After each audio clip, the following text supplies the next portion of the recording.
আসসালামু আলাইকুম। হ্যালো সবাইকে, welcome back to my new video.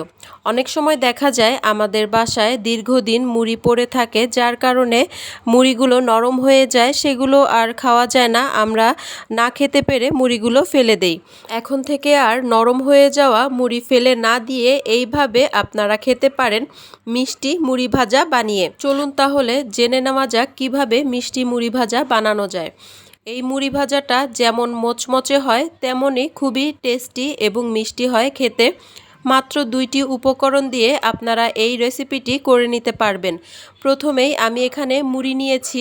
যেহেতু নরম হয়ে যাওয়া মুড়ি দিয়ে আমরা এটা বানাবো, সেই কারণে প্রথমেই মুড়িটাকে শুকনা অবস্থায় একটু ভেজে নিতে হবে, এতে করে মুড়িগুলো মুচমুচে হবে। এখানে আমি 6 কাপ মুড়ি ব্যবহার করেছি। আপনারা আপনাদের প্রয়োজন অনুযায়ী কম বা বেশি করে নিতে পারেন।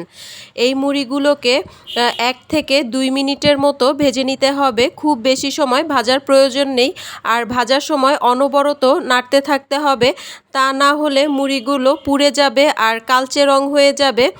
খেয়াল রাখতে হবে মুড়িগুলোতে যেন কোনো কালো দাগ না পড়ে। অনবরত নেড়ে নেড়ে মুড়িগুলোকে ভেজে নিতে হবে। মুড়িগুলো যখন ভাজা হয়ে গিয়েছে তখন আমি অন্য একটা পাত্রে মুড়িগুলো ঢেলে নিয়েছি। এরপর আমি গুড় নিয়ে নিয়েছি। এখানে আপনারা আপনাদের পছন্দ মতো যে কোনো গুড় নিতে পারেন। আমি এখানে 1 কাপের চেয়ে একটু বেশি পরিমাণে গুড় ব্যবহার করেছি। আমি আগে থেকেই গুড়টাকে ছোট ছোট টুকরো করে ভেঙে নিয়েছিলাম, এতে করে গুড়টা গলতে খুব বেশি সময় নেবে না। এরপর আমি এর মধ্যে কিছুটা পানি অ্যাড করেছি গুড়টা গলার জন্য। এরপর অনবরত নাড়তে হবে, না হলে তলায় গুড়টা লেগে যাবে। গুড়টা গলিয়ে নিলে জাল দিতে দিতে যখন দেখবেন এরকম হাতে নিয়ে 2 আঙুল দিয়ে এরকম তার তৈরি করা যাচ্ছে বা তার দেখা যাচ্ছে, তখন বুঝতে পারবেন যে গুড়টা রেডি হয়ে গিয়েছে। এরপর এর মধ্যে মুড়িটা ঢেলে দিতে হবে।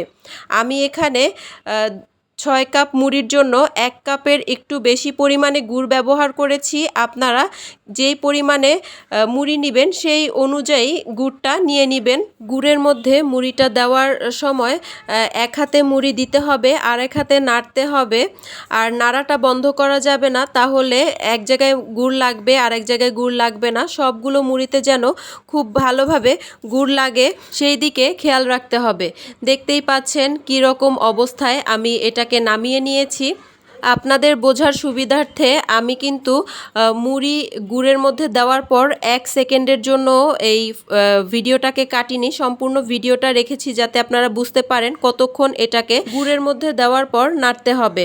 চুলা থেকে নামিয়ে ফ্যানের বাতাসে নিয়ে এটাকে অনবরত খুন্তি দিয়ে নাড়তে নাড়তে ঠান্ডা করে নিতে হবে। ঠান্ডা হয়ে গেলে এরকম ঝুরঝুরে হয়ে যাবে। ভিডিওটি ভালো লাগলে ভিডিওতে একটি লাইক, কমেন্ট, শেয়ার এবং সাবস্ক্রাইব করতে ভুলবেন না। আল্লাহ হাফেজ। Thanks for watching.